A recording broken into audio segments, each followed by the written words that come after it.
The ambulance pulled away from the curb and the street fell into that thin winter silence, where every sound seems borrowed from somewhere else. I followed my mother to the hospital, but the ride was short, and the questions waiting in my chest were long. The nurses at Walter Reed moved with the sort of calm that comes from seeing trouble in many forms. They took her vitals and warmed her hands and called for fluids. I stood behind the glass and tried not to shake. The doctor asked how long she had been without water, and I could only repeat what I had found at the house. Basement, padlock, darkness.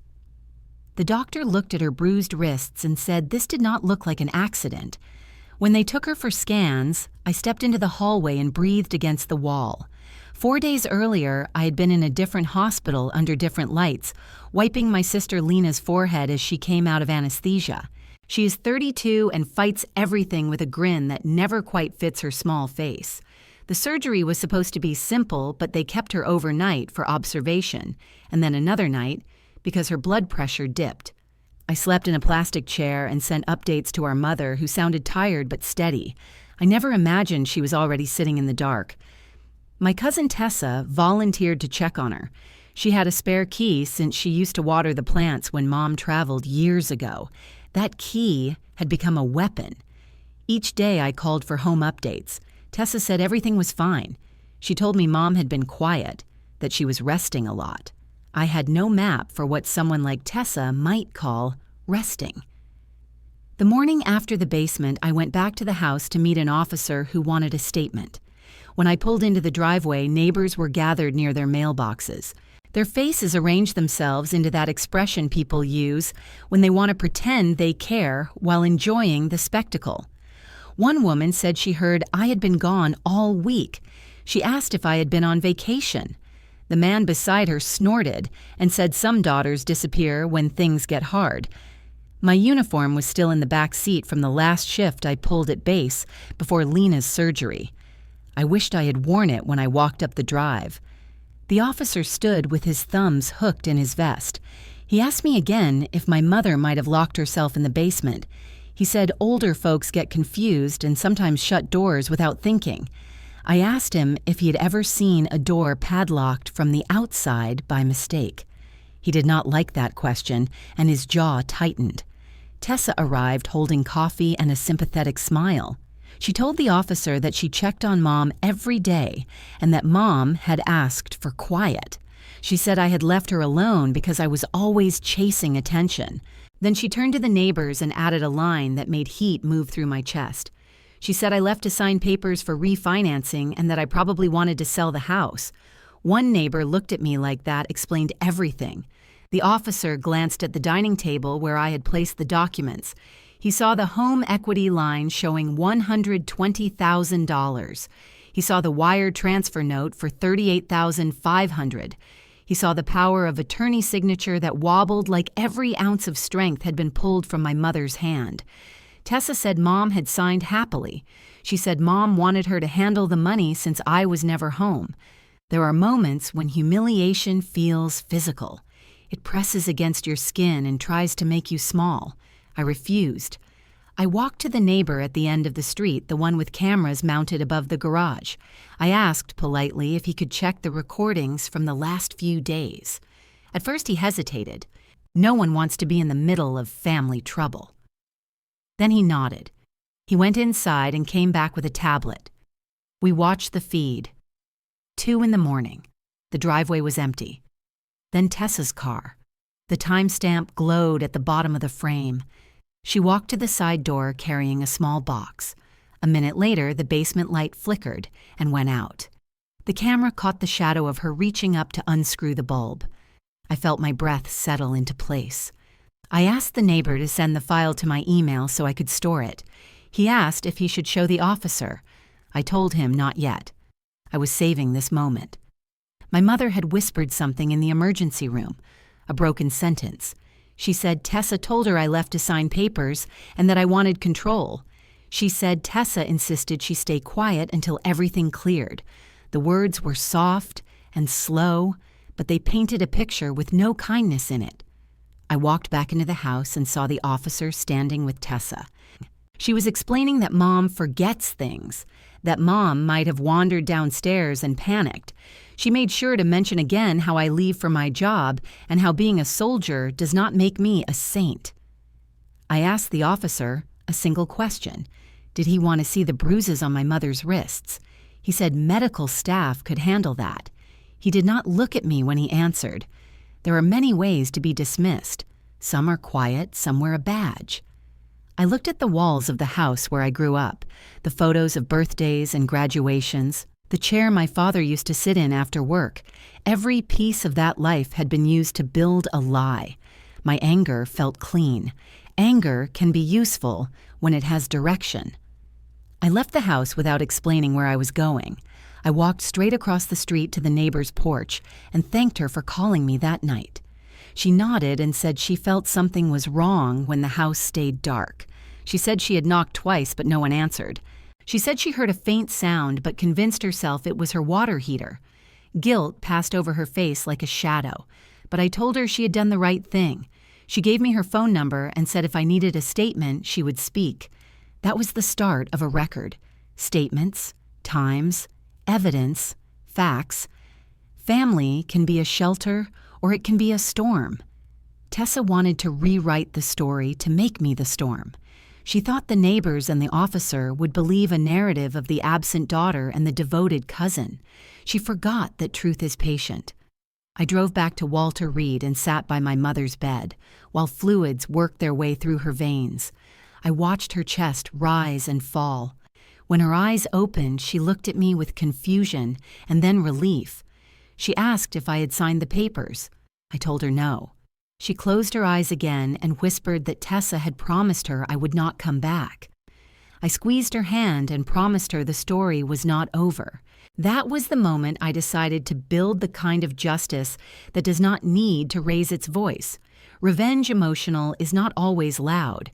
Sometimes it is a steady line of instructions and a file of evidence stacked until it cannot be ignored. Before I left the hospital, I checked the video again and sent a copy to a secure folder. I looked at the timestamp and the shadow of Tessa unscrewing the bulb. It was a small detail. Small details can unravel large lies. I walked back into the cold night, ready for what came next. The morning after my mother was admitted, daylight spilled over the neighborhood with that washed-out comfort people mistake for normal. By 9, a handful of neighbors stood in my mother's yard pretending to check their mail while waiting for the next chapter of unpleasant entertainment. Tessa stood at the porch with her coffee, speaking in that gentle voice people use when they want to sound like saints. She told them my mother had chosen to stay downstairs because the house felt noisy. She said the basement was cooler and that older folks like quiet. One woman nodded as if this made perfect sense. Tessa lifted her chin toward me and said she had cared for my mother more in 4 days than I had in 4 years. The neighbors winced since cruelty from family always sounds worse in daylight. I answered nothing. Tessa thrived on response, and I refused to feed her. The officer returned to check on the status of the case, and Tessa was ready for her next scene. She pulled a folded paper from her purse and held it like a sacred document. She told the officer it was a restraining order signed by my mother that prevented me from entering the property. She said my mother feared me and that I had threatened to sell the house and leave her homeless. The officer scanned the paper and his mouth tugged into a frown. He asked if I knew about this. I asked to see the form. The signature was shaky, but not in the rhythm of my mother's writing. It looked traced and rushed. The address of the issuing court was typed, but missing the line required for jurisdiction. It was a forgery that would have fooled someone who wanted a reason to believe it. The officer asked me to step back from the porch while he made some calls. Tessa spoke louder for the benefit of the neighbors. She said she only wanted peace for my mother. She said I lived in my uniform and used my rank to bully. She painted herself as the careful guardian and me as the selfish daughter. Toxic family can twist any moment into theater, and she was performing an award-winning monologue. The neighbors murmured. A few shook their heads at me. One man called out that some people take advantage of the elderly and that it was a shame. I stood still. I imagined my mother in the hospital bed with tubes and bruises. The humiliation was a slow fire in my chest. When the officer came back outside, he looked annoyed. The clerk he had spoken with had no record of any protective order. The paperwork was inconsistent with the standard template. Tessa pretended to be confused and said perhaps her lawyer had not filed it correctly. She scrambled and stuttered and then grabbed her keys and made for her car as if she needed to get answers. That was her mistake. I followed her to the driveway and apologized for the trouble. I asked if she wanted me to leave the house until the confusion cleared. She relaxed, thinking she had won. She handed me the house key without thinking and then pulled her car door open. As she stepped inside, I made sure to drop my small silver AirTag onto the floor mat under the pedals. When she closed the door, it slid forward and rested against the console. Tessa drove off and I waved politely to the neighbors. I returned the house key to its place on the hook and then stepped into my car. My phone showed the AirTag location pulsing just down the road. I waited until she turned onto the main street and then followed at a distance. Her car headed toward Annandale. Traffic was thin and the sky was bright with the sort of sunlight that has no warmth. People assume family betrayal is loud. Sometimes it is a quiet drive behind a cousin who thinks she has tricked everyone. My phone showed her stopping near a strip mall where a small notary office sat between a tax shop and a nail salon. I watched her go inside carrying a folder. I waited 10 minutes and then walked to the notary door. I asked the clerk if a woman matching her description had been in. The clerk nodded and said she had brought papers for notarization. He remembered her because she seemed flustered and insisted the forms were urgent. I asked him if he kept a log. He said he did and showed me the entry. Name time and a signature that looked nothing like my mother's careful cursive. He even had a receipt. I asked for a copy and paid the fee for document requests. He did not ask questions. Notaries see all kinds of business and they learn not to pry. I thanked him and left. Tessa walked out minutes later with a self-satisfied smile. She never saw me because I stayed behind the column by the tack shop. She drove toward the bank next. I did not need to see more. The AirTag gave me proof of her route, and the notary log confirmed intent. My mother's money was moving while my mother lay bruised and dehydrated in a hospital bed. That was family betrayal in its purest form. When I returned to the house, the neighbors were still near the lawn. One asked if everything was sorted. I told them my mother was stable and that the investigation would continue. Their faces flickered with uncertainty. Tessa had spun a convincing tale, but the holes were beginning to show. I went indoors and sat at the dining table. I lined up the papers, the home equity loan, the wire transfer, the forged power of attorney, the fake restraining order. Each document was a piece of a larger picture, and the picture was simple. Tessa believed she would inherit everything and she did not want to wait. She believed I would be too busy or too soft to fight back. She did not know me. I opened my laptop and began to organize the items. Photos of the basement, the broken padlock, the bruises on my mother's wrists, the notary receipt, the neighbor's video. I stored them in a secure drive. Evidence grows like a wall when you stack it brick by brick. I called the hospital to check on my mother. They said she was resting and her vitals were improving. I asked them to record her injuries in the medical notes. Paper trails matter. When the call ended, I looked at the light shining through the blinds and felt something harden in my spine. Tessa had tried to paint herself as the angel of mercy. She had tried to exile me from my own family home with false papers. But she had forgotten something old and simple. The truth does not care about performance. It cares about proof. And I was collecting it patiently. The officer returned in the afternoon with more questions. He wanted to know why I had followed Tessa. I told him I had not followed her. I had left to get food. He had no proof otherwise. When he asked again, I told him my lawyer would be happy to speak. The look on his face changed when I mentioned a lawyer. Bullies often retreat when they sense resistance. I told him my mother had requested no contact with Tessa until she recovered. The officer hesitated, but agreed to pass the request. The law can be slow, but even sluggish wheels move eventually. As night approached, I checked the AirTag again. Tessa had driven home and parked. She would not know I had been one step behind her all day. The darkness settled, and the house seemed to breathe. I walked room to room, turning on lights and opening curtains. My mother's home had been a tomb for 4 days. I refused to let shadows stay. I made tea and sat by the window. The quiet tasted different now. It tasted like planning. Morning returned without ceremony, and with it came the cold clarity that follows humiliation. The AirTag still blinked on my phone, and I decided to see where Tessa had gone before she returned home the night before. The dot rested near the same strip mall as yesterday, which meant she had visited again or forgotten something. I drove to Annandale with the windows cracked, the late fall air sharp and tasting of metal. I parked across from the mini-mart and walked to the notary office. The same clerk sat behind his desk. He recognized me and slid over the logbook without me asking. He said Tessa had come back in a hurry to notarize an additional form. He remembered because she kept glancing over her shoulder and asked if the receipt showed only her first name. She had been nervous.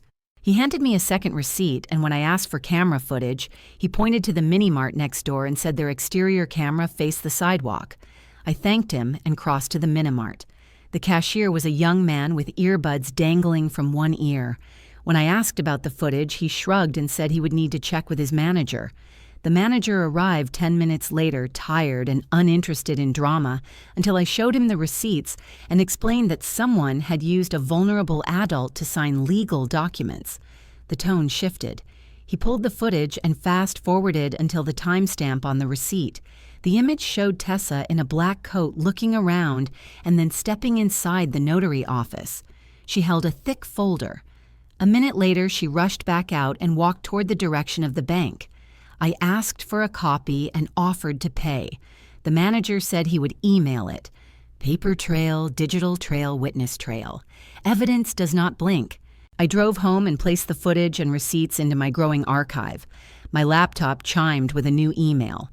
It was from the hospital with updates on my mother. Her dehydration had stabilized, but the bruises remained severe. The doctor documented pressure marks on her wrists and swelling on her ankle. I saved the report and opened my mother's email account, one she rarely used anymore. Tessa had set up auto-forwarding to send documents to her own inbox. She didn't think anyone would bother checking, but I did. There it was, a message sent from my mother's address to a notary file service.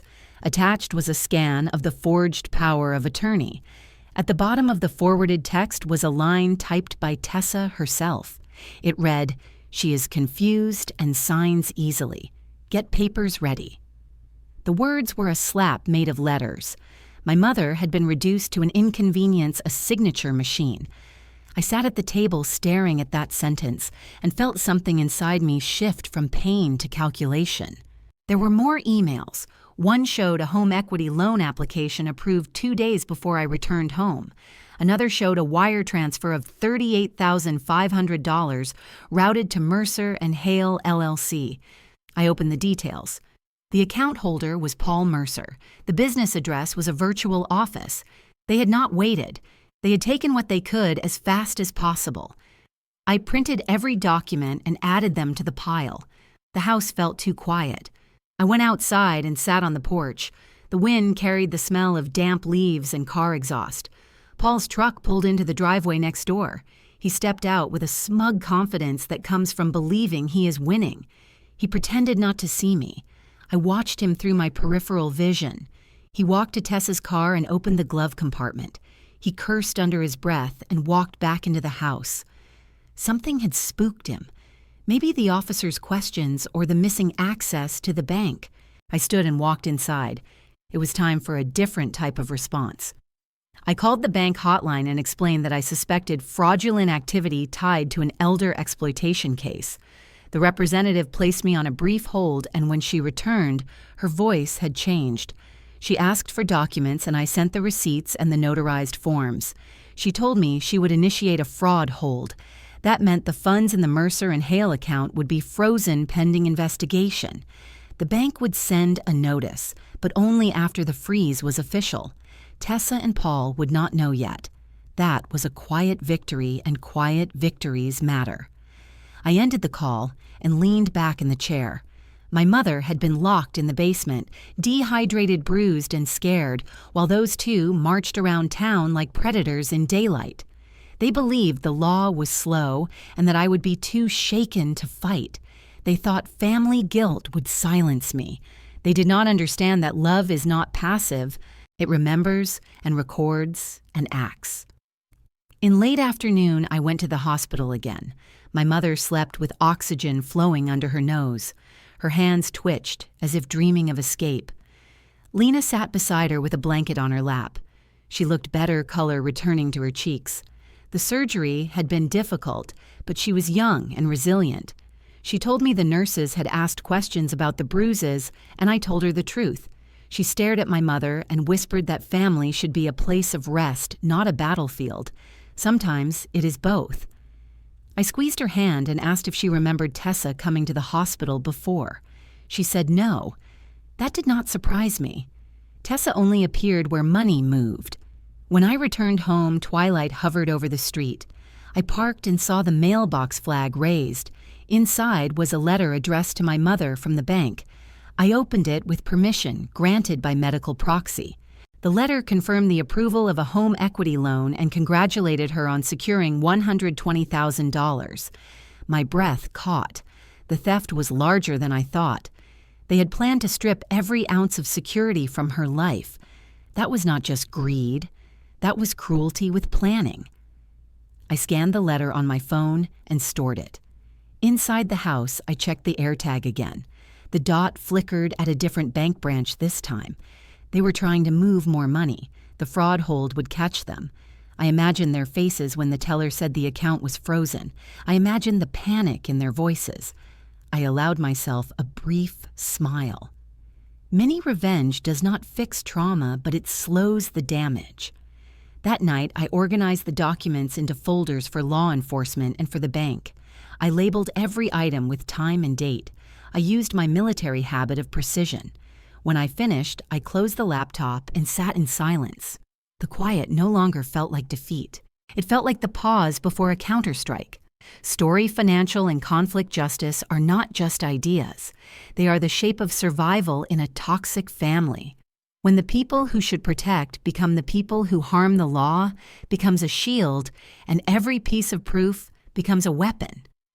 Somewhere across town, Tessa and Paul slept under the illusion that they were untouchable. Morning would break that illusion, and they would not know why. Quiet justice begins slowly, and I had just begun. The fourth day felt heavier than the others, as if the house itself had absorbed every lie spoken beneath its roof. Morning haze clung to the windows, and the light outside looked tired. I drove to Walter Reed because the attending physician had requested a meeting. He spoke in the calm, measured tone of someone who delivers bad news often. He confirmed my mother had been without proper hydration for at least 3 days. Her blood pressure had crashed to numbers that frightened even him. The bruises on her wrists were consistent with someone pulling a door closed while the person inside tried to push it open. She had clawed at the wood because splinters were embedded in her fingertips. He said it plainly so the truth would not hide in medical language. Someone confined her. Someone denied her water. Someone left her in darkness.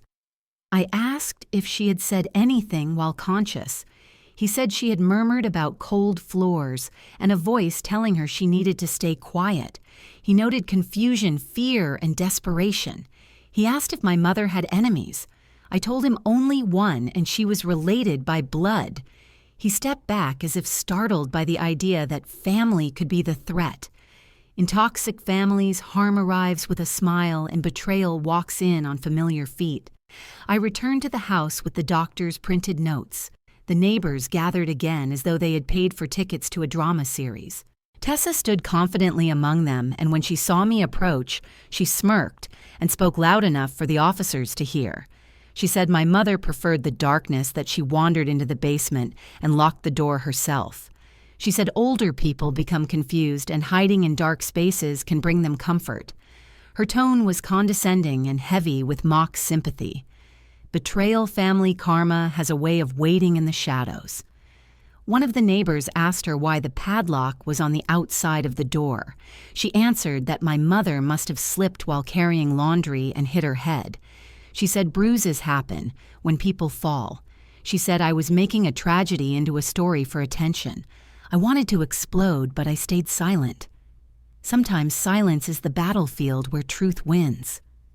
The officer asked again about the forged restraining order, and she pretended shock, saying she only wanted peace. She said she had sacrificed her own time to help an elderly woman abandoned by her daughter. The neighbors stared at me with judgment. It is easy to believe the liar who speaks sweetly rather than the daughter whose voice trembles with rage. I took a breath and walked inside. The walls felt colder. My mother's perfume lingered faintly in the hallway, a heartbreaking reminder that she once cooked dinner in this kitchen and laughed on this couch. I sat at the table and reviewed every document again. The fake power of attorney, the home equity loan, the transfers, the notes calling my mother confused and easy to control. These were not mistakes. These were choices made with intention. Revenge stories often show the moment someone breaks. Mine had already happened. I decided to act. If Tessa wanted to steal through paperwork, I would fight through paperwork. I gathered the financial records and called the IRS hotline.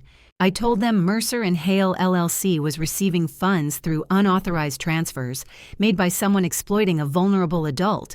The representative asked for supporting documents. I sent the receipts, the wire details, and the business registration.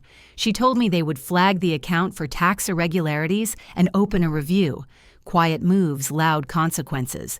Betrayal family karma sometimes wears a badge, and this one wore the 3 letters nobody wants in their mailbox. After finishing, I returned to the hospital. Lena sat beside our mother again, her hair messy and her eyes red. She held our mother's hand and whispered stories about childhood to keep her calm. When she saw me, she asked if the police believed us. I told her the local department was slow, but the law was bigger than one precinct, and I would not let this disappear. She asked me how long Mom had been down there, and I told her the truth. At least 3 days, if not more. She lowered her head and cried in a silent, trembling way that broke something inside me. I held her until the shaking stopped. Betrayal always steals more than money. It steals the sense that home is safe, that family is sanctuary. When I returned home that evening, I saw Paul carrying a box of jewelry from my mother's bedroom. I stepped onto the porch and asked if he had permission to remove anything from her room. He pretended not to hear. He loaded the box into his truck and slammed the tailgate. When I walked closer, he told me it was sentimental items and that he was protecting them. I told him to put them back.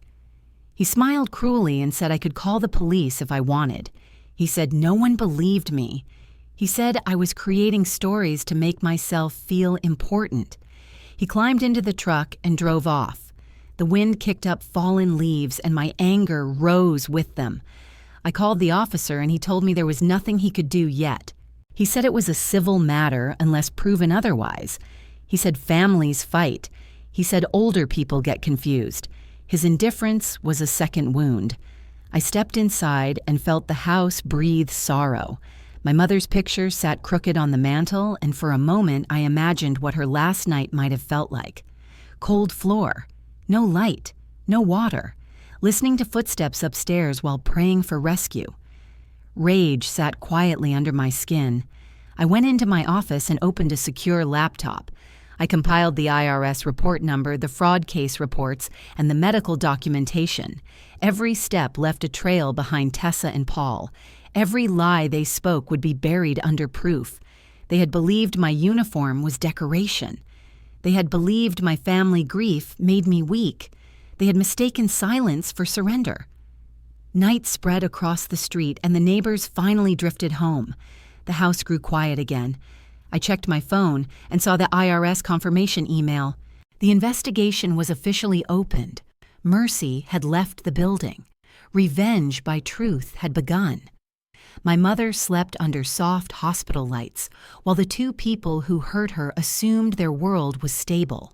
They did not see the ground shifting at their feet. The darkness they forced her into was coming for them in daylight. I closed the laptop and whispered to no one in particular that justice was slower than cruelty, but far more patient. That night, when the house finally stopped echoing with other people's opinions and the street quieted enough that I could hear my own breath, the guilt arrived. It did not knock. It walked straight through my chest and sat there like an anchor. 72 hours. That was how long I had been gone. 3 days of sterile hospital floors, vending machine coffee, and the steady beeping of machines that kept my sister alive. 3 days where I had believed my mother was safe because family was in the house. I kept replaying it in my head like a cruel film strip on loop. The dark basement, the cold concrete, the missing food, my mother's cracked lips, the bruises on her wrists, her voice whispering, "Do not let her come back." I leaned against the kitchen counter until my knees shook. Even a soldier breaks when the battlefield is their own home. Toxic family pain does not feel like injury. It feels like betrayal wearing your last name. The next morning, the police officer returned. He walked the property again and asked a few half-hearted questions that sounded like they were being read off a checklist. I asked when an arrest would be made. I asked when someone would charge Tessa for unlawful confinement and elder abuse. He looked at me with tired eyes and said there was not enough evidence to pursue a criminal case. He said my mother's memory issues complicated the statement. He said, unless a witness had seen Tessa lock the door, his hands were tied. I reminded him of the padlock on the outside of the basement.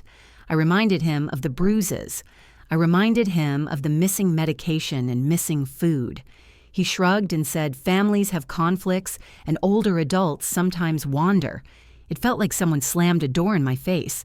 He told me he would close out the call unless something new came up. Then he left, just like that. Case dismissed by indifference. When I stepped back outside, the neighbors were already watching.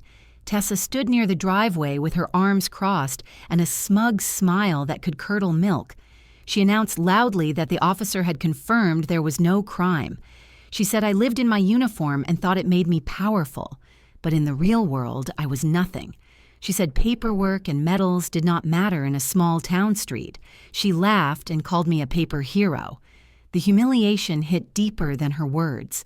It was the way the neighbors nodded, the way judgment lived so easily on their tongues. I kept my eyes on her the whole time. She wanted a reaction, a scene, a loss of control. I gave her silence instead. Silence is dangerous because it means calculation. When she finished performing, she walked back inside like she owned the place. I sat on the porch steps and swallowed the bitterness in my throat. For a moment, I wondered if I should have fought harder or gotten home sooner. Then the wind shifted and something steadier rose inside me. The law is big. If one doorway closes, there are others. Local police could ignore me. That did not mean everyone would. Conflict justice is a long road, and I knew every mile of it. I went inside, closed the blinds, and retrieved my secure phone.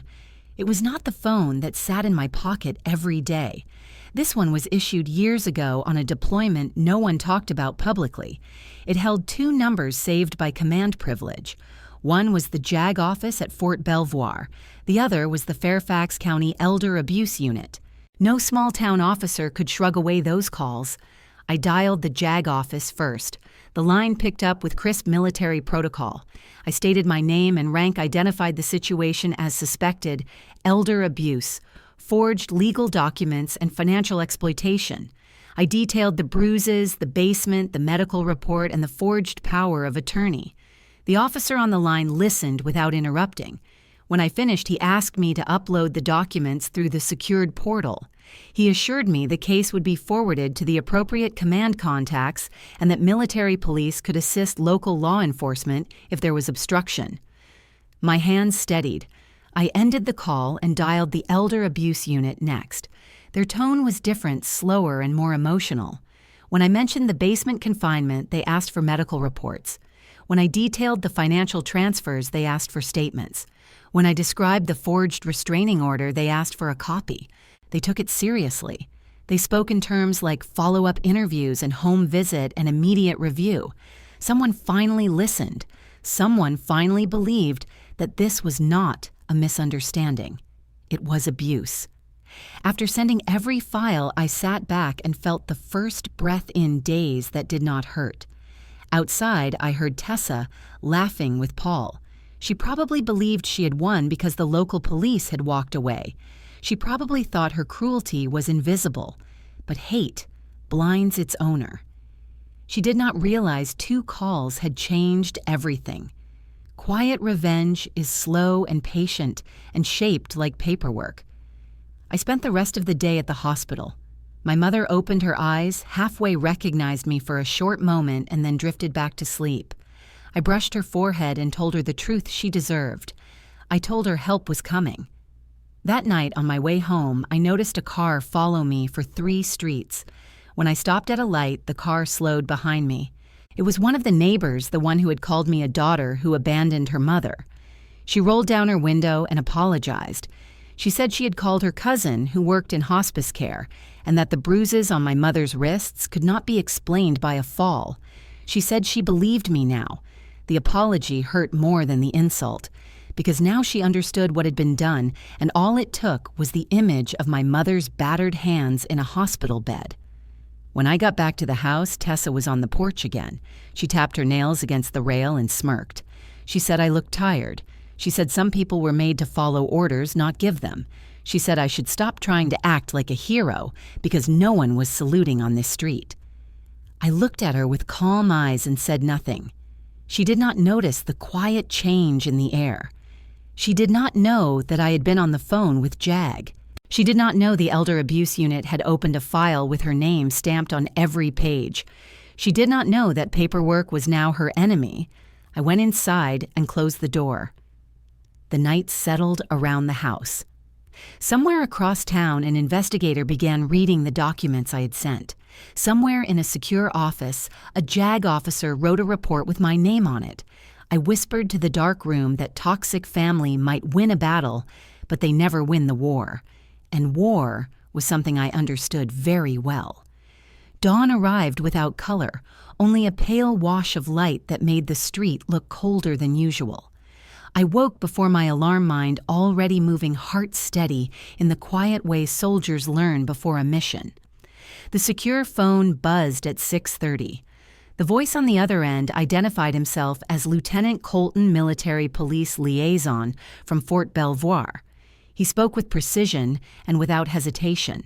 He told me the request had been reviewed overnight. He asked if I needed immediate support. I said yes. He asked for confirmation of the address. I gave it. Then he said the words that loosened something inside my chest. The base commander has authorized a protective perimeter. Mom. Military police will assist. He told me to stay inside and wait for their arrival. When the call ended, I stood in the living room staring at the framed photo of my mother and father taken long before life turned into paperwork and betrayal. I whispered that help was coming. At 7, engines rolled down the street. 3 black SUVs turned the corner with the quiet authority of people who did not need sirens to be taken seriously. Neighbors stepped outside in robes and slippers. They expected police. What arrived were military police in uniform stepping out with body cams, gloves, and sealed evidence kits. The lead MP asked for me by rank and name. I confirmed and handed over the folder of documents. They logged each item, time-stamped the transfer, and followed chain of custody like a textbook. Family betrayal might be messy, but military procedure never is. When the MPs walked toward the house, Tessa stumbled out of the front door wearing yesterday's shirt and confusion on her face. She tried to speak, tried to pretend authority, but the MPs barely acknowledged her. They began photographing the lock on the basement door, the scratches, the broken latch, the removed light bulb socket, the bucket in the corner. They recorded everything. One neighbor whispered, "I think she knows someone important." Another whispered back, "I think she is someone important." Tessa tried to interrupt the MP taking photos. She said loudly that my mother had put herself there, that the house was fine, that the police had cleared her. The MP did not argue. He only asked her to step aside. She laughed nervously and asked if they even had jurisdiction. The lead MP said they were assisting an ongoing investigation with full authorization. She stopped laughing, her face drained of color. Paul appeared on the porch and asked what was happening. The MP asked him twice to go inside. When he refused, the MP warned him he was interfering with evidence collection. Paul cursed under his breath and walked back inside. The body cams caught every detail. That was the point. MP procedure is not just action. It is documentation. The twist came fast. One MP stood near the porch recording while Tessa muttered under her breath. She did not know her voice was being captured as she told Paul that none of this mattered, that I was just pretending to be important, that nothing would stick. Then the words that sealed her fate left her mouth. She said, "What can they do anyway?" The body cam caught every syllable. When the MPs moved into the living room, Tessa panicked and grabbed her phone. She tried to call someone. She tried to film them. The lead MP calmly told her she was free to record, but she could not obstruct the investigation. The neighbors watched from across the street. Some filmed, some whispered. The same people who had called me a negligent daughter now stared at me like a stranger whose name they wished they had known sooner. When the MPs finished the interior sweep, they called in a medical team to remove the evidence of human waste from the basement. One of them asked me quietly if my mother had been confined for more than a day. I answered yes. He nodded and typed into his report. This was no longer a family disagreement. This was unlawful confinement documented by federal personnel. 10 minutes later, Lieutenant Colton called again. He asked if I wished to file a formal military report for elder abuse and financial exploitation. I said yes. He replied, "All assembled now." That phrase settled into the air like a verdict. The MPs widened the perimeter. Another car arrived, this one with a JAG officer in uniform carrying a briefcase. He walked up the porch, asked me to confirm my identity, and then requested to speak inside privately. The neighbors leaned forward like a silent audience. Tessa sank onto a patio chair, trembling. Inside, the JAG officer went through each document I had collected. He asked specific questions, exact dates, transaction numbers, notary timestamps. His voice was calm but sharp. When he finished, he told me the evidence indicated intentional financial exploitation and unlawful confinement. He said he would notify Fairfax County detectives and federal authorities. He said charges were likely. My breathing steadied. Outside, something else was happening. Paul and Tessa must have sensed the shift because they got in the car and sped down the street. 15 minutes later, they returned and rushed inside without speaking. The front door slammed. I opened the blinds and watched through the window. Tessa and Paul were hunched over the kitchen table with their laptops and their phones. Panic movements. Desperation has a rhythm. A moment later, Paul grabbed his wallet and they ran back out. They drove to the ATM just 3 blocks away. The neighbors saw them leave. I followed on foot, moving slowly, wanting to see it for myself. They pulled up to the drive-through ATM and Paul inserted his card. He stared at the screen, blinked, and tried again. The machine read funds unavailable. Account restricted. He cursed loud enough for pedestrians to hear. Tessa shoved him aside and tried her card. Same message. She hit the machine with her palm. A car behind them honked. She yelled something about everything being frozen. They drove off with a screech of tires. They did not know this was the result of the fraud hold I had initiated. It was not a dramatic revenge. It was quiet and precise. Story financial pain with a paper edge. I walked home without hurrying. When I reached the porch, several neighbors approached. They asked what was going on. They asked who the military officers were. One said, "We thought you were just a clerk somewhere." I looked at them and answered nothing. I'll let them sit with their ignorance. Soon the truth would speak louder. Inside the house, the JAG officer gave me copies of the official reports being opened. He said the next steps would move quickly. He reminded me that I had done the right thing. It was the first time someone said those words without doubt or hesitation. As he left, he saluted softly, out of respect, not ceremony. The neighbors saw it. Their faces changed.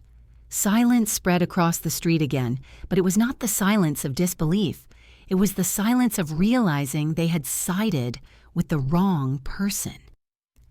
I sat on the couch where my mother should have been drinking tea and watching the morning news.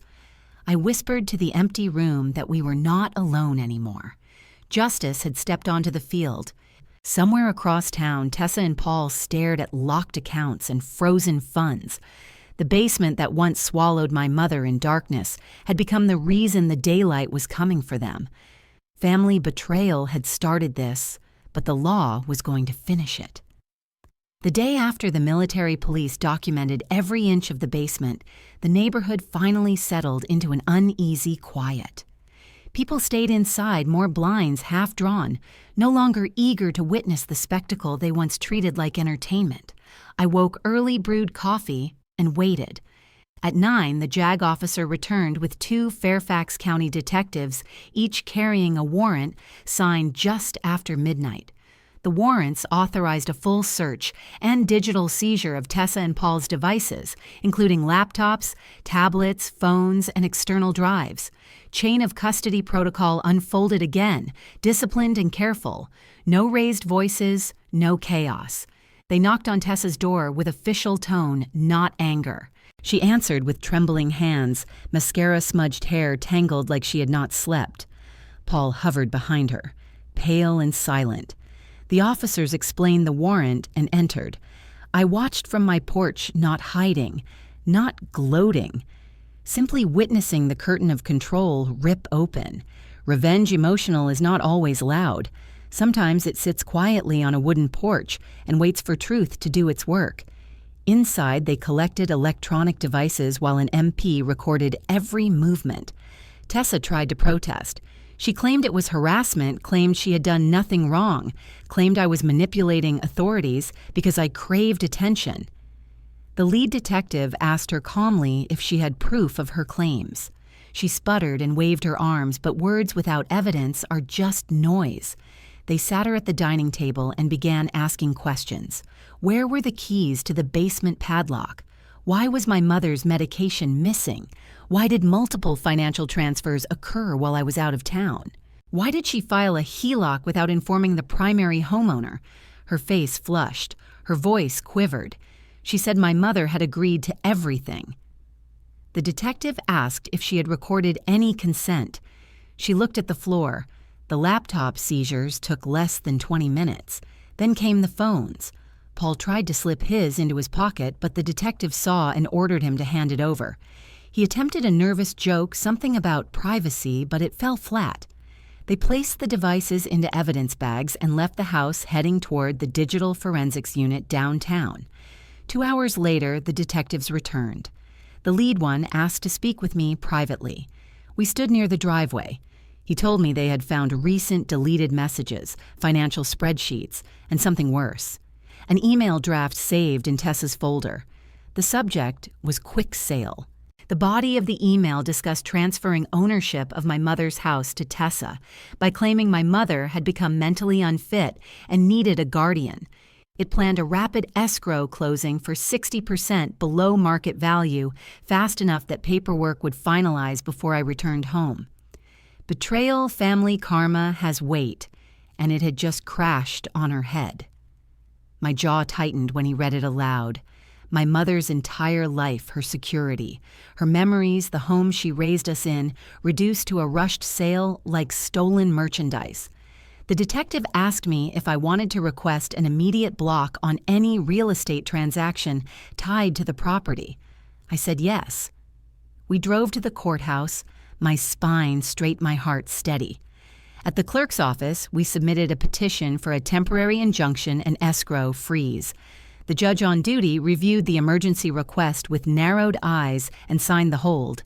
With a single signature, the house could not be sold, transferred, refinanced, or used as collateral. Any title company attempting to process a sale would receive an immediate stop order. Mini revenge does not need fireworks. It needs timing. I drove back home and waited. It did not take long. At 3:30, Tessa and Paul stormed out of the house with frantic energy. They got into their car and sped off. The neighbors peeked through blinds, but no one stepped outside this time. Half an hour later, my phone buzzed with an alert from the real estate attorney who had assisted with submitting the injunction.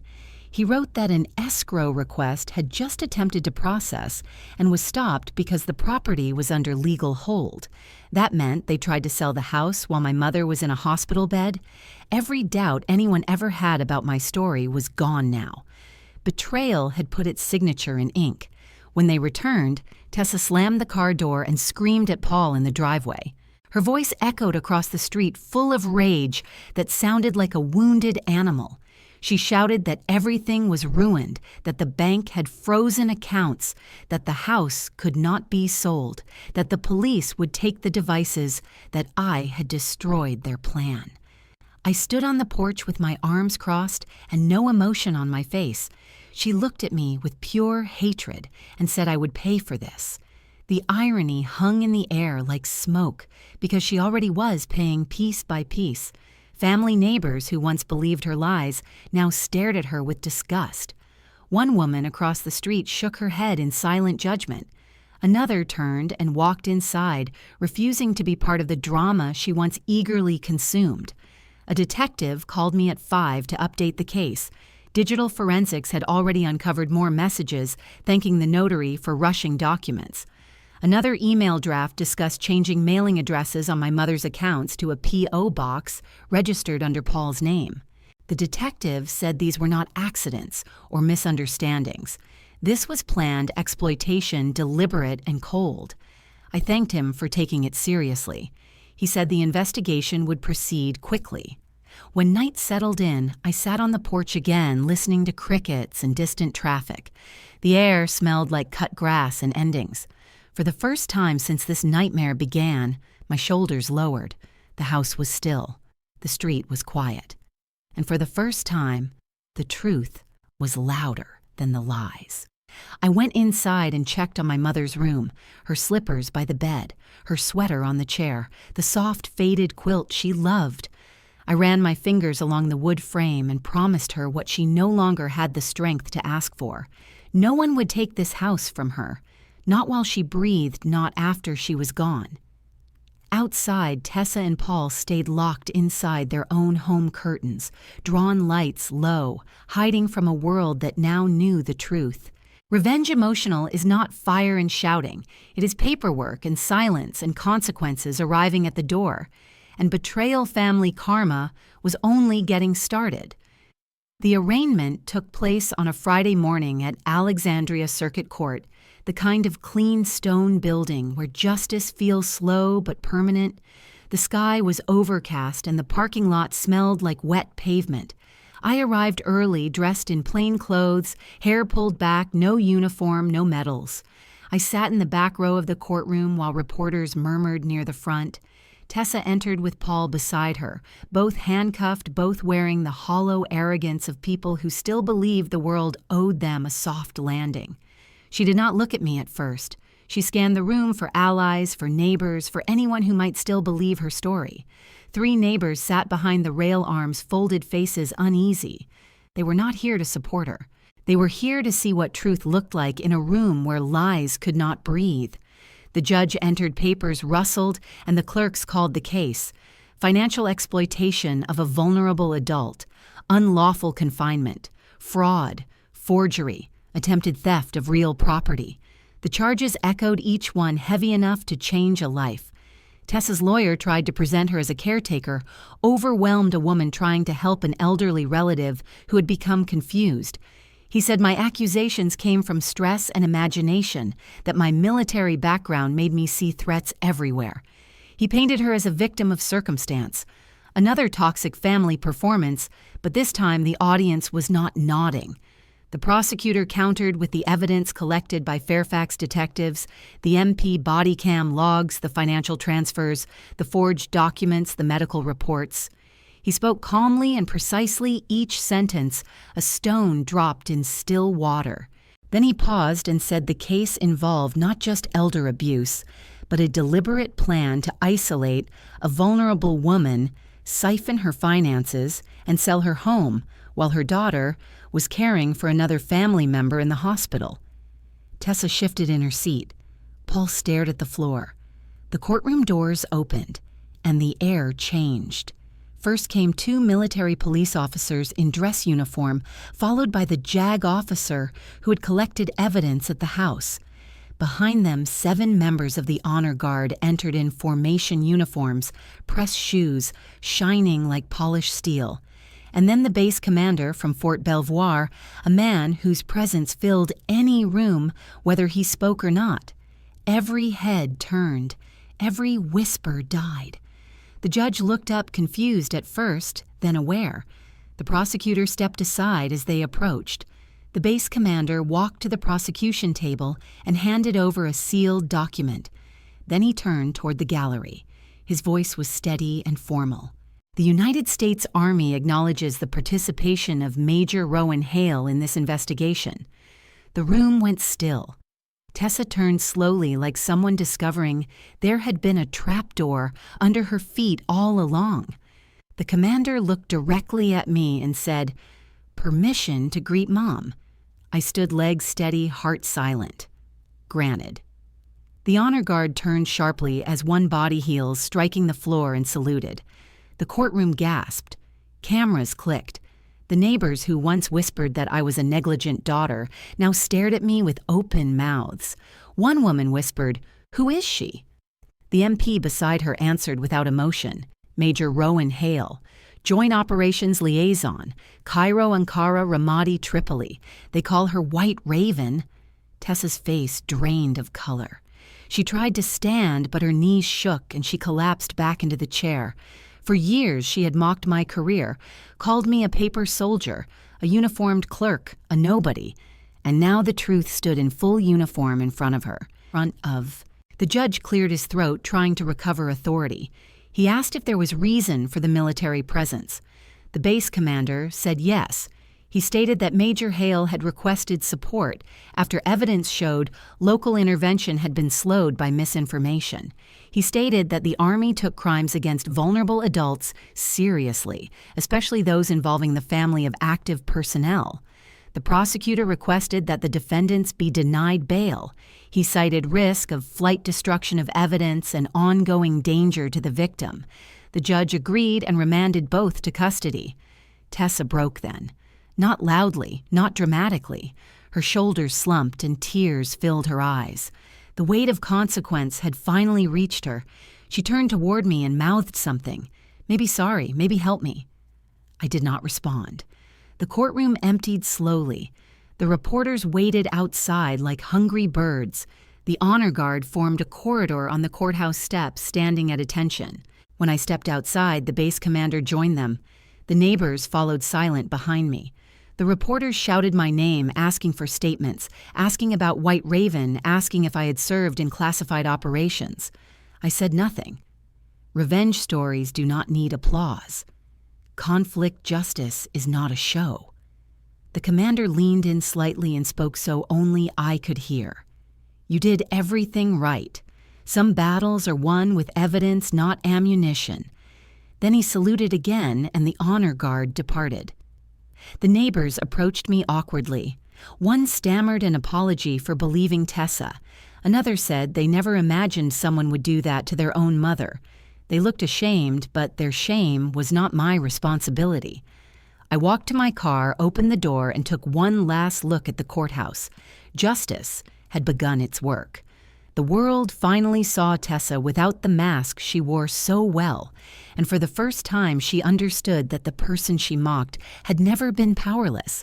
She had simply been patient. 2 weeks after the arraignment, the prosecution notified me that Paul had reached his breaking point. Betrayal always finds the weaker link, and in their partnership, Paul was the one who cracked first. He asked for a meeting through his public defender, offering a plea in exchange for cooperation. The prosecutor invited me to attend as a victim representative, not to speak, only to listen. I sat in a quiet conference room inside the courthouse, the walls pale and windowless, the kind of space designed to squeeze truth from people who thought they could outrun it. Paul entered in shackles, eyes down shoulders, slumped, no swagger, no smirk, no arrogance. He looked smaller than the man who once carried my mother's jewelry box through her doorway. The prosecutor began without ceremony, asking if Paul wanted to make a statement. He nodded, voice trembling. He said he wanted a reduced sentence. He said he would testify against Tessa. And then he revealed the part that made every person in the room go silent. He said Tessa had planned to keep my mother in the basement longer. He quoted her exactly.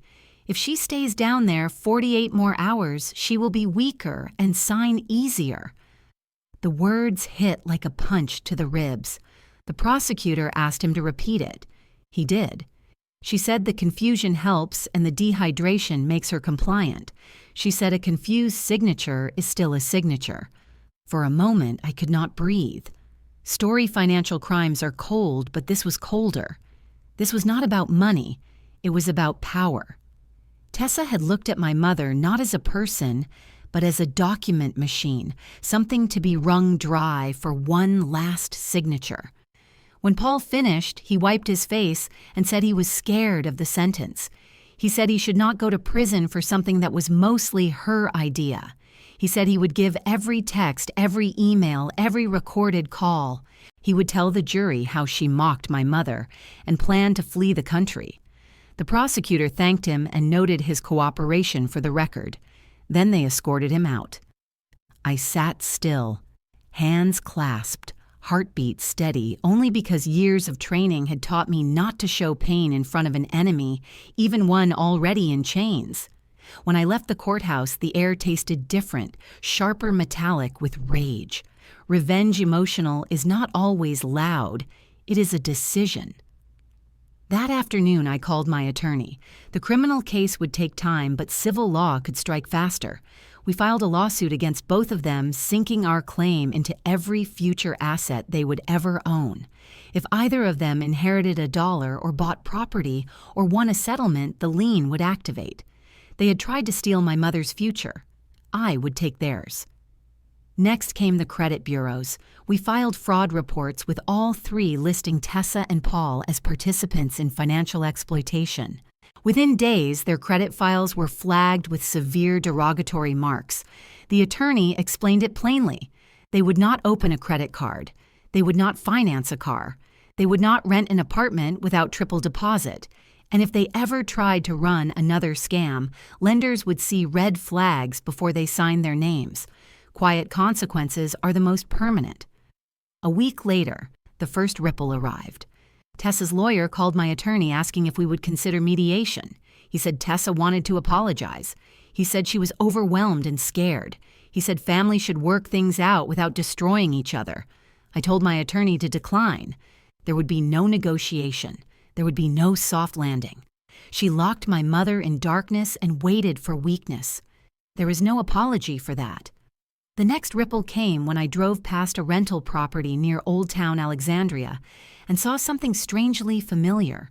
Tessa and Paul stood outside the leasing office arguing with the property manager. Their voices carried across the parking lot. The manager shook his head and pointed at a clipboard. I did not need to hear the words. I knew them already. Application denied. Poor credit. Fraud flag. Restricted status. They stormed away red-faced and desperate, clutching a folder full of rejection. They did not see me parked across the street.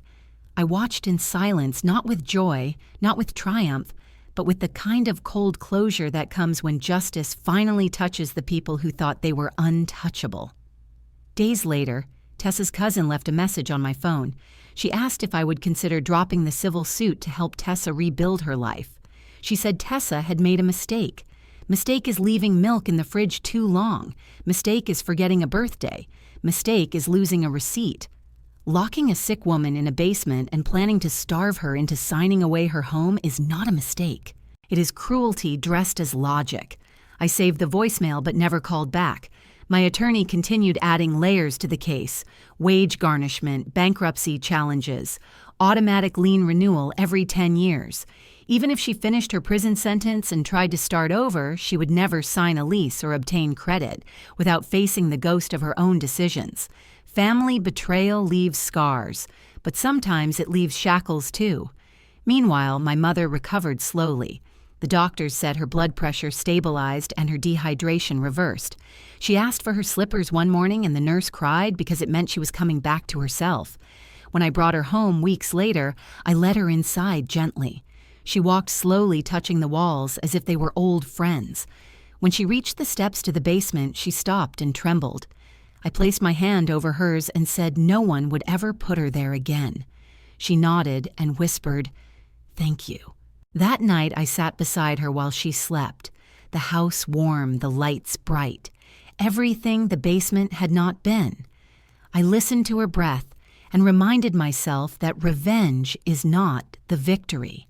Survival is, but revenge is the warning written on stone, so others do not try.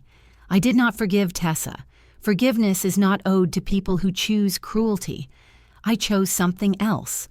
I chose consequence, and consequence is louder than forgiveness ever could be. The trial began in early summer, the kind of heat that makes courthouse steps shimmer and tempers short. Reporters waited outside with cameras lifted hungry for every piece of betrayal family karma that would unfold inside. I walked through the tall wooden doors with my shoulders straight and my breath measured, not in uniform, not announcing anything, just a daughter who refused to let silence bury the truth. The prosecutor opened with a calm voice that carried farther than shouting ever could. He presented the neighbor's video, first the footage where Tessa removed the light bulb from the basement socket at 2 a.m, then padlocked the outside latch. There was no misinterpretation, no accidental fall, no misunderstanding. The jurors watched with stiff jaws. Then came the still photos taken by military police, printed large, every scratch on the door, visible every bruise on my mother's wrists, clear as daylight. The prosecutor held up the forged power of attorney and the signature that looked nothing like my mother's careful loops. He explained how the HELOC had been opened, how the money had been transferred, how the escrow company attempted to process a quick sale before the paperwork was frozen. Then he placed the medical report on the evidence screen. It documented dehydration pressure wounds, hypothermia symptoms, and embedded splinters from her fingernails scraping the wood. It felt like acid in my throat to hear it spoken aloud, but it was necessary. Tessa's attorney tried to counter with a story about stress, about family misunderstandings, about an overwhelmed caretaker. He said my mother slept lightly and wandered. He said the basement was cooler and she might have gone there willingly. The jurors did not blink. The prosecutor asked him to explain the padlock placed on the outside. He could not. And then came the twist that ended every excuse. The military police body cam footage played on the courtroom screen. The audio crackled and then clear as glass. Tessa's voice filled the room. She laughed softly and said, "Tomorrow she will be confused enough to sign without arguing. Tomorrow she will be lost in her head. Tomorrow she will forget." The jury froze. Even the judge leaned forward. In that moment, every argument about stress and confusion and misunderstanding burned away. Her own voice had sentenced her. Public exposure does not need shouting when the truth is this sharp. When the evidence finished, the prosecutor sat down without further comment. There was nothing left to say. The defense tried to salvage something, anything, by claiming she had spoken out of frustration, not intention. But words leave shadows, and hers had already coated the courtroom like oil. The jury deliberated just 4 hours. The verdict was guilty on every count. When the judge returned to read the sentence, the courtroom was silent enough to hear someone breathing 3 rows away. Tessa stood, trembling hands, shaking, no arrogance, left no mask to hide behind. Paul watched the wall, knowing his fate had already been sealed by his own plea. The judge began with the crimes: elder financial exploitation, unlawful confinement, fraud, forgery, attempted theft of real property. Each word fell heavy. Then he read the sentencing. For Tessa Hale, 12 years in federal custody with a minimum of 10, served full restitution, immediate no-contact order with the victim. For Paul Mercer, 8 years, with 6 served due to cooperation. Tessa gasped and gripped the table like it might stop her world from collapsing. Then the judge said he had one more item to enter into the record. He lifted a letter sealed and stamped with the insignia of the Joint Chiefs Liaison. He read it slowly, each word echoing across polished marble. This letter is written in recognition of Major Rowan Hale Joint Operations Liaison Code designation, White Raven, whose conduct in support of Operation Valiant Tide protected 14 American advisors during hostile engagement. Her actions resulted in 0 casualties and safe extraction of all personnel. The courtroom shifted. Silence was no longer quiet but reverent. The judge continued. Individuals who serve with distinction deserve protection from those who would cause harm, including harm from within their own families. The gallery turned toward me. The same neighbors who once whispered that I abandoned my mother now stared as though seeing me for the first time. The judge placed the letter on the record and looked at Tessa. You mocked the woman who saved lives. You mocked the daughter of the woman you locked away. You believed she was powerless because she was quiet. You could not have been more wrong. Tessa's knees buckled. The bailiff steadied her. She looked at me, eyes red, voice breaking, and whispered, "Please." I shook my head. She was asking for forgiveness, for mercy, for a soft ending. But some endings are made of stone. She chose her path the moment she turned the key on that basement door. The bailiffs led them out, chains rattling softly. Betrayal family karma had arrived in full uniform. Outside, the courthouse cameras flashed. Reporters called my name, asked how it felt, asked if justice was done, asked if I forgave her. I said only one sentence. The law spoke. That is enough. That night, I drove home with the windows down, letting the warm summer air wash through the car. My mother slept safely in her room, a nightlight on no shadows, no locked doors.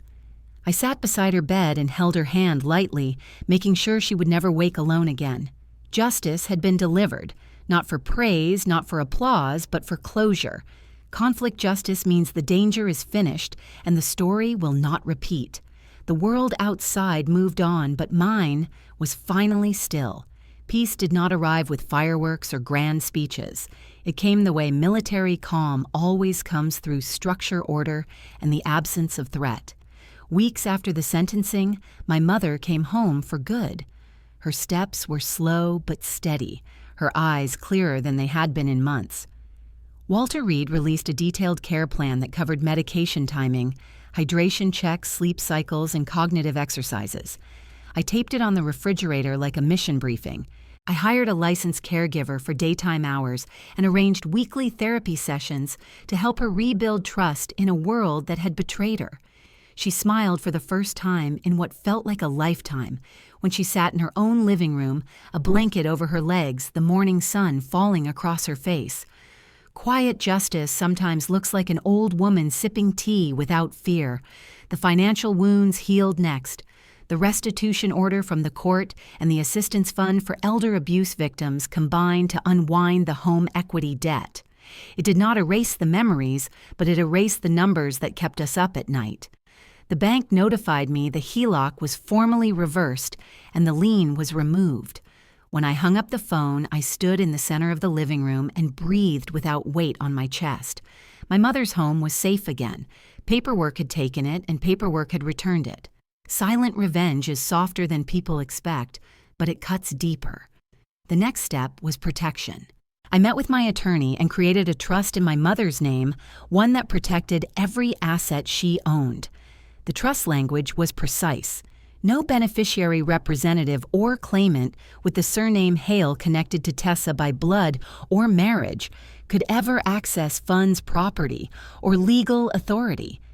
Even if she left prison and tried to change her name, even if she found a forgiving judge, the trust would stand like a locked steel door.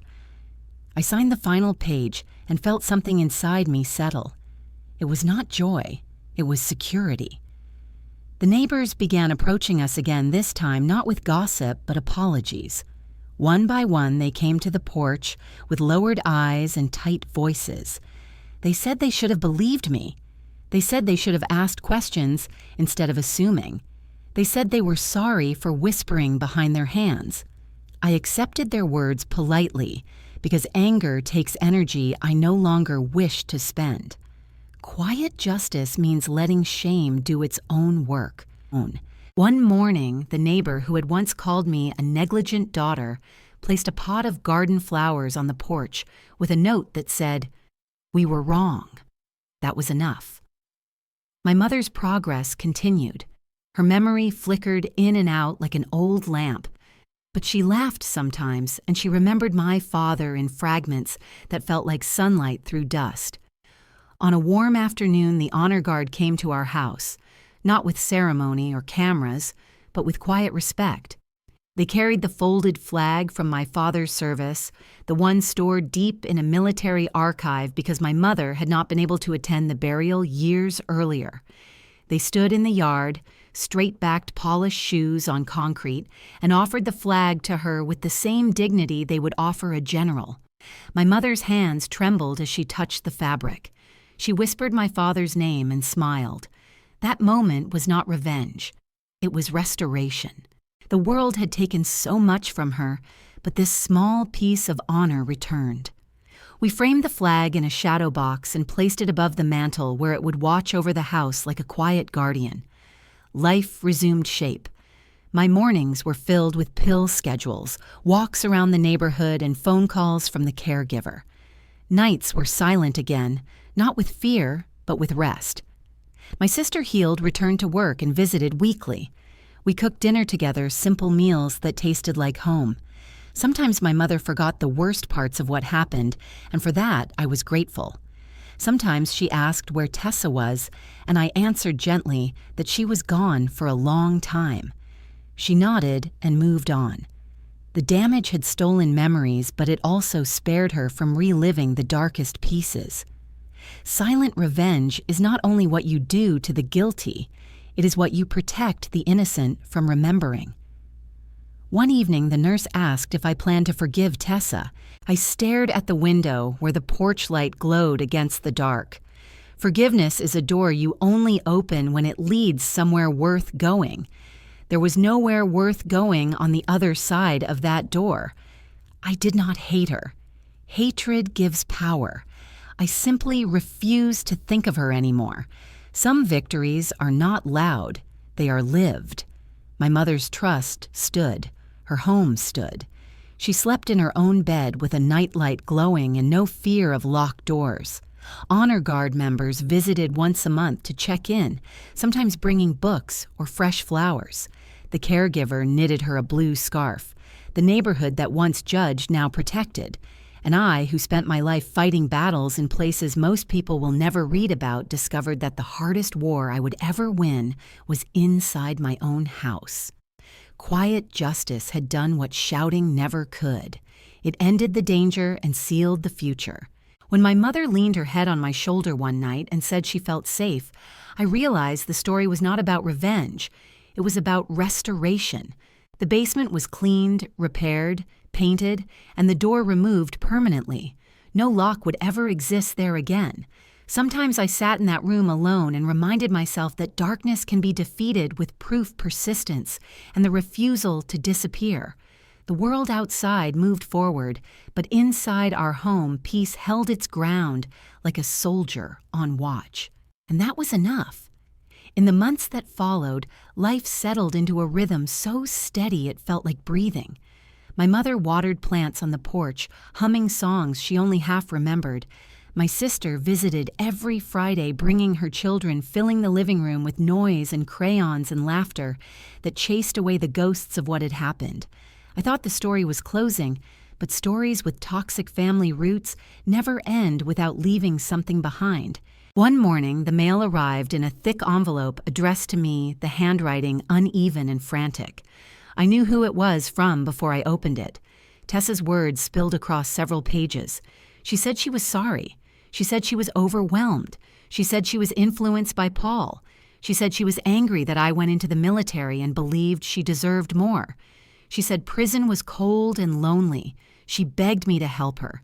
Begged me to write a letter of support, begged me to visit. She said family should not abandon family. I sat at the kitchen table reading her apology while my mother stirred sugar into her tea.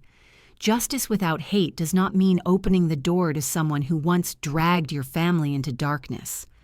I folded the letter calmly, placed it in a drawer, and locked it away.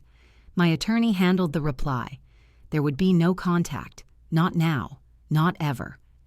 I did not owe her forgiveness. I owed my mother safety. I owed my sister peace. I owed myself the right to heal. Truth and closure are not the same as reconciliation. Closure is the door closed and bolted with quiet confidence. I began volunteering once a week with a nonprofit that helps families navigate elder abuse cases. They asked me to speak to a small group in Fairfax County, mostly daughters and sons, who carried guilt so heavy it bent their backs. I stood in a church basement that smelled of coffee and carpet cleaner, and I shared the steps that had protected my mother. I gave them a list, neat and simple. First, the Virginia Elder Abuse Hotline, the number that had started everything moving when local police refused to listen. Second, instructions to freeze credit with all 3 major bureaus to stop fraud before it drains accounts. Third, the IRS fraud report line to track money they might not see leaving. Fourth, a direct link for filing complaints against notaries who violate the law. People wrote the instructions down with shaking hands. Some cried quietly. Some stared ahead with anger sharpened into purpose. I told them what I had learned. You do not need to be a soldier to fight. You need proof patience and the refusal to believe you are overreacting when someone tells you to be quiet. After the meeting, a woman my mother's age approached me. She asked if I ever felt hatred toward Tessa. I said no. Hate is still a kind of attention. I do not think of her at all. She nodded like she had been waiting years to hear that.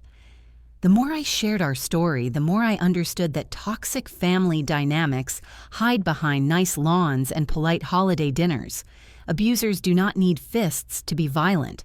Sometimes they use pens. Sometimes they use lies. Sometimes they use basements. And sometimes the only way to reclaim respect is to pull their deeds into daylight. We held a small barbecue for my mother's birthday that fall. Neighbors came. The same ones who once whispered came carrying potato salad and pies, smiling shyly, trying to undo what they had said. My mother blew out candles, her hair thin, her hands still trembling, but her eyes bright. I watched her laugh with her grandchildren and felt something inside me settle like the earth after a storm. Later that night, as I tucked my mother into bed, she squeezed my hand and whispered that she sometimes remembered the dark, but tried not to. I told her she did not have to remember. I would remember for her. After she slept, I walked downstairs and stared at the basement door frame where no door hung anymore. The wood was sanded smooth, painted white, harmless now. I thought of the hundreds of viewers online who watch revenge stories for catharsis, who crave poetic endings where the guilty fall and the innocent rise. But real justice is quieter. It is not about humiliation. It is about protection. It is about rebuilding. It is about making sure no one steals your light again. I sat at the dining table and wrote one sentence on a piece of paper for the support group to use. If someone locks your mother in the dark, turn every light on until the whole world sees. I taped the paper inside our kitchen cabinet where my mother kept the tea. The next afternoon, while she prepared a cup, she found it. She read it slowly and smiled. She asked who wrote it. I said she did in a way. Months later, the nonprofit asked if I would speak at a larger event. I agreed. I told the story again, not with anger, but with clarity. I explained that justice without hate is possible because punishment is not personal. It is structural. It is legal. It is controlled. I watched people sit up straighter, learning they were allowed to fight without rage. They were allowed to stand up for themselves without becoming the villain. After the talk, a young woman hugged me and whispered that her grandmother was being manipulated for money. She said she now knew exactly what to do. That was the quiet victory. When I returned home that night, my mother was asleep beneath a quilt her sister had made decades ago. The honor guard flag hung above the mantel, the house warm and bright. I kissed her forehead and whispered the words that ended everything and began everything new. Family does not lock family in the dark. If anyone ever tries, I will turn on every light.